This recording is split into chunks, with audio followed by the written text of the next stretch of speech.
Bonjour à tous et à toutes, bienvenue sur ma chaîne. Je suis Delphine Testu, je suis coach en régénération et psychopraticienne. Alors, se régénérer, c'est se reconstruire de l'intérieur parce que vous avez tout en vous pour devenir acteur de votre vie et ne plus la subir.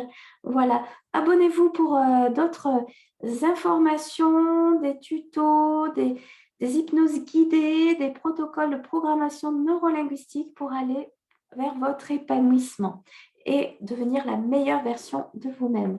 Alors, on commence. Le sujet de cette vidéo aujourd'hui, bien dans ma vie, c'est sur les traumatismes d'enfance. Et je vais vous expliquer pourquoi et comment votre passé influence votre présent. C'est pour vous si vous n'osez pas dire non, vous ne vous sentez jamais assez, vous détestez tout le monde, vous vous sentez seul, vous n'êtes pas à la hauteur.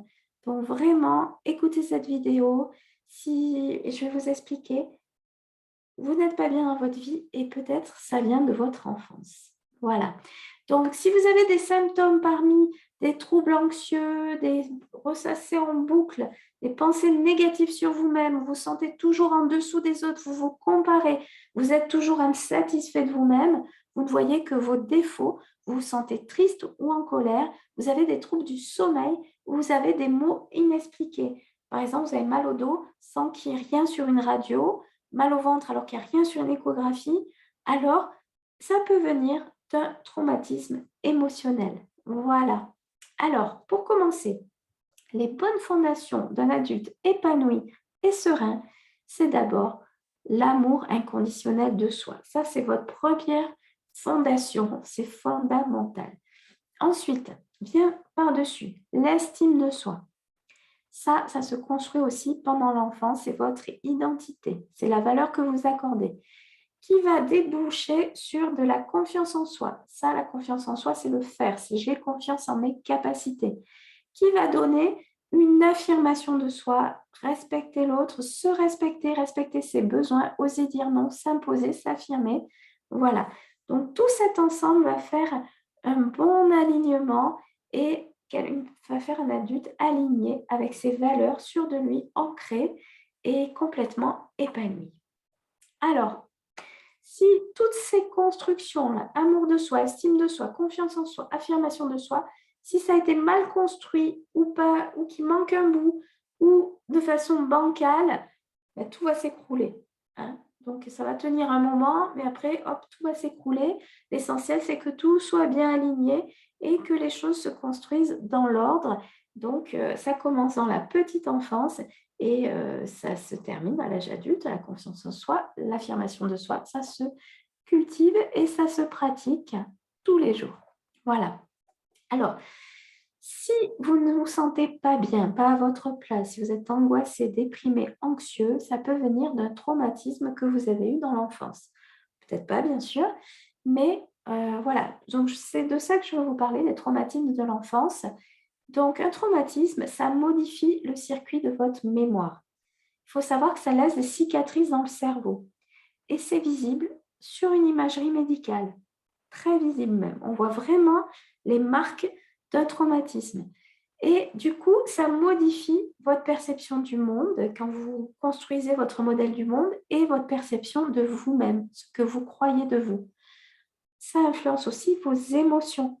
Vous voyez le monde d'une certaine façon. Si vous le voyez toujours gris et noir, vous allez avoir des émotions de tristesse ou de colère et ça va avoir une influence sur vos comportements. Vous allez être agressif ou en train de pleurer ou vous isoler. Vous voyez? Et donc, au final, vous n'allez voir que vos comportements. Et vous allez vous dire, bah, je suis comme ça, c'est ma personnalité. Oui, je suis comme ça, je ne peux pas changer. Alors que non, on peut très bien aller chercher ce qui est à l'origine de votre comportement pour aller nettoyer tout ça, refaire une empreinte émotionnelle et vous apprendre, vous aider à construire votre amour inconditionnel de vous, votre estime de vous, qui va influer sur votre confiance en vous parce que vous allez faire de plus en plus de choses, avoir envie d'eux et du coup vous affirmer. Voilà. Alors, je ne vais pas rentrer dans des détails techniques, mais deux choses à savoir. Vous avez l'amygdale dans le cerveau, à ne pas confondre avec l'amygdale au fond de la gorge. L'amygdale, c'est une zone de votre cerveau qui traite les informations et qui gère vos réactions comportementales, la peur, l'angoisse. tout ça, si l'amygdale est touchée par un traumatisme, elle va surréagir, elle va devenir hyperactive et elle va déclencher une hypervigilance, des angoisses, des peurs, tout le temps, sans trop savoir pourquoi. C'est la personne qui va avoir toujours le verre à moitié vide, qui va, si elle doit partir en week-end, se faire une catastrophe. Et oui, si on tombe en panne, et si l'hôtel est complet, et si et ça. Vous voyez, vraiment, une personne qui va ruminer des choses anxieuses, mais si ça se trouve, ça vient d'un traumatisme de l'enfance. Ensuite, je vous parle de l'hippocampe, qui est pareil, une zone du cerveau, une autre zone qui gère, elle, la mémoire, les souvenirs et le sommeil. Et parfois, un événement est tellement traumatique qu'il disparaît de votre mémoire immédiate et votre inconscient va le mettre dans la structure profonde. Parce qu'il va considérer que ce n'est pas utile pour vous de mettre cet événement à jour. Il vaut mieux que vous l'oubliez pour être mieux. Donc, il est chargé de vous protéger. Il va vous faire oublier cet événement. Il va le mettre dans la structure profonde pour ne vous le ressortir que peut-être à la quarantaine ou peut-être jamais. En tout cas, il va enfouir ça pour vous protéger.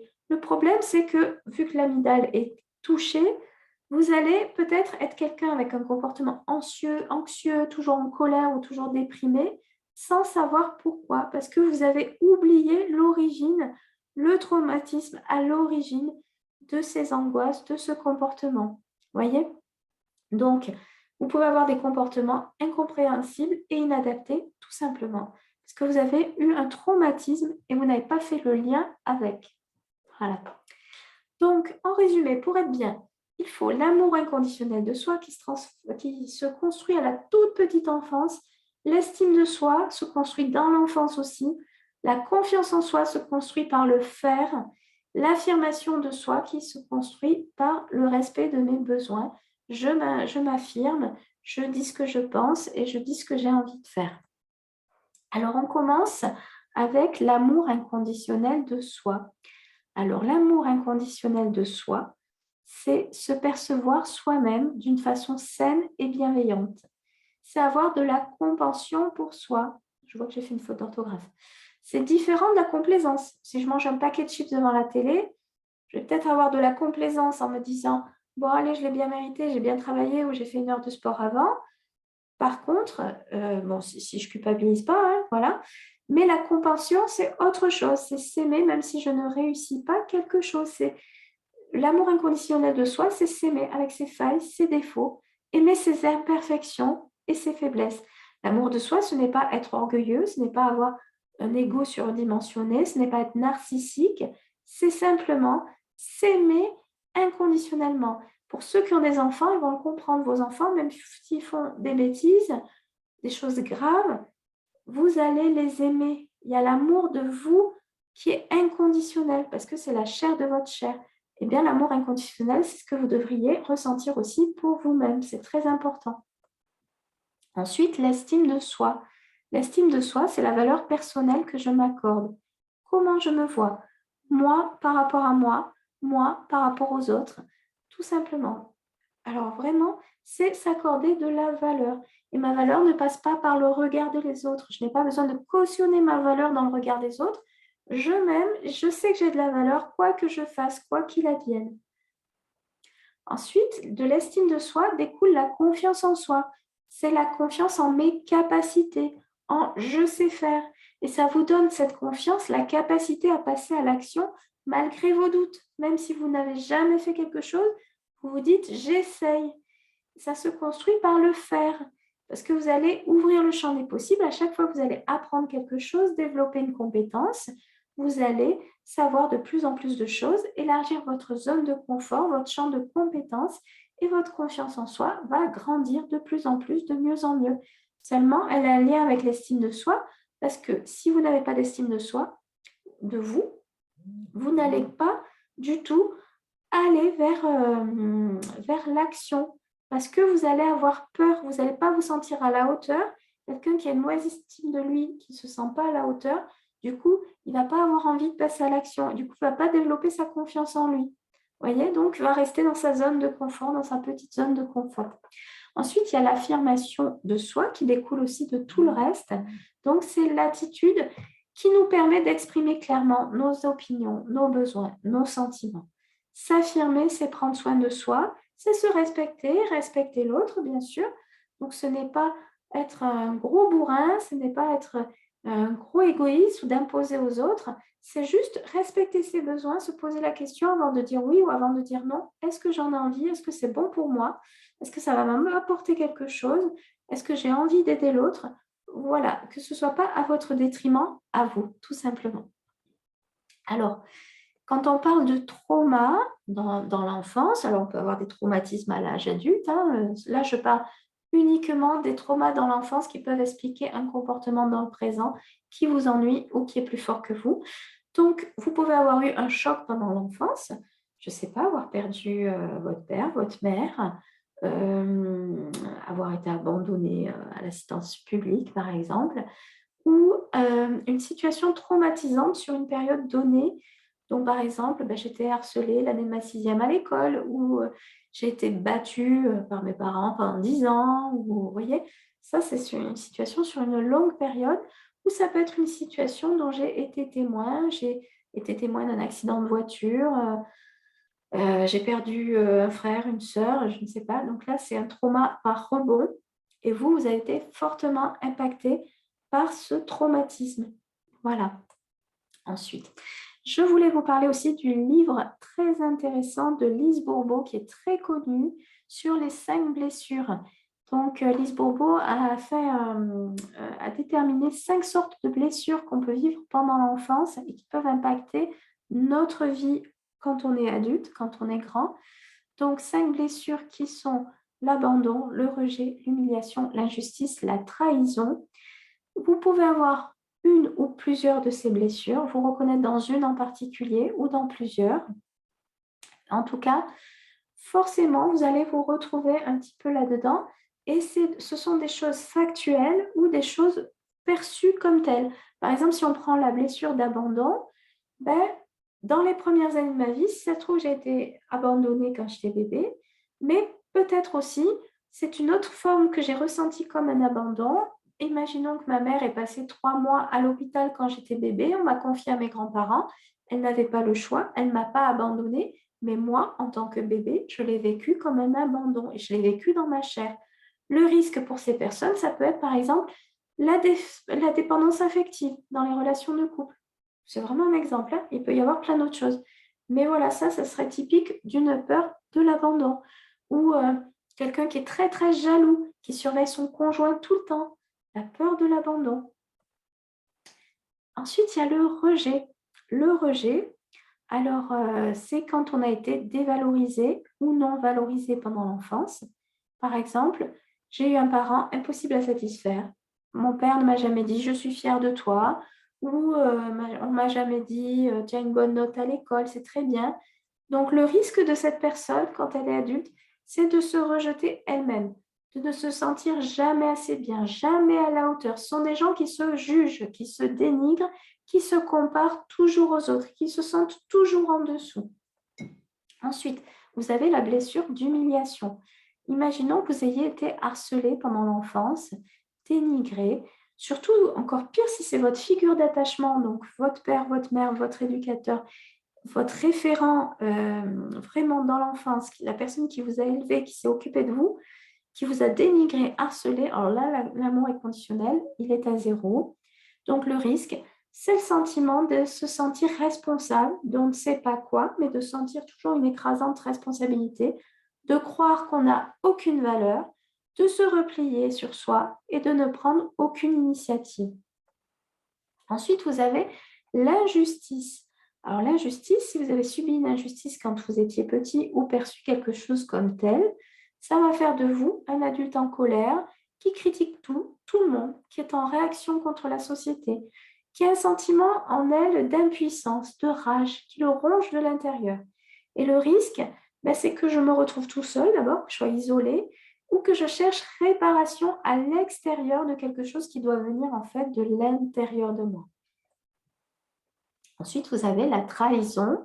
La trahison, c'est la peur de faire confiance à nouveau quand on a donné son cœur, Quand on a été trahi par un non-retour, ben, le risque pour ces personnes, c'est la solitude, le repli sur soi et l'isolement. Donc, en fait, vous pouvez avoir des comportements en lien avec une blessure profonde dont vous n'avez même pas conscience. Vous n'avez pas fait le lien et vous ne comprenez pas pourquoi, au jour d'aujourd'hui, vous fonctionnez comme ça. Si ça vous parle, alors c'est que votre passé influence votre présent. Et donc, on a vu le traumatisme de l'enfance, il peut avoir des conséquences sur votre présent à plusieurs niveaux, sur votre mental. Donc, on a dit les angoisses, la dépression, du trouble du comportement alimentaire, de la colère, de l'agressivité, de la tristesse, mais aussi sur votre physique. Donc, des maux de dos, des migraines, des vertiges, des problèmes de dents, des problèmes de peau, tout ça sans explication. En fait, c'est votre état émotionnel qui influence sur votre physique. Vous êtes le meilleur spécialiste de vous-même et vous avez, vous, le pouvoir de vous réparer surtout. Ça, c'est très important. Et vous savez, quand on est jeune, on a une blessure de l'enfance, on a un traumatisme, eh bien, on met un pansement autour, on met un mouchoir dessus, on met un couvercle, on le met bien profond à l'intérieur de nous pour surtout pas y penser. Pourquoi? Parce qu'on n'a pas le temps. On n'a pas le temps parce qu'à la vingtaine, à la trentaine, on construit sa vie. On s'occupe d'avoir un boulot, on finit ses études, on a un boulot, on s'occupe d'avoir une maison, d'avoir un conjoint, d'avoir une famille, on construit sa famille. Et donc, on est tout le temps dans ce rush-là de construire sa vie. Du coup, on n'a pas le temps de se préoccuper de ses blessures profondes, de ses blessures émotionnelles. Du coup, on met un pansement par-dessus, un mouchoir, un couvercle, ce que vous voulez, et on le met bien profondément en nous.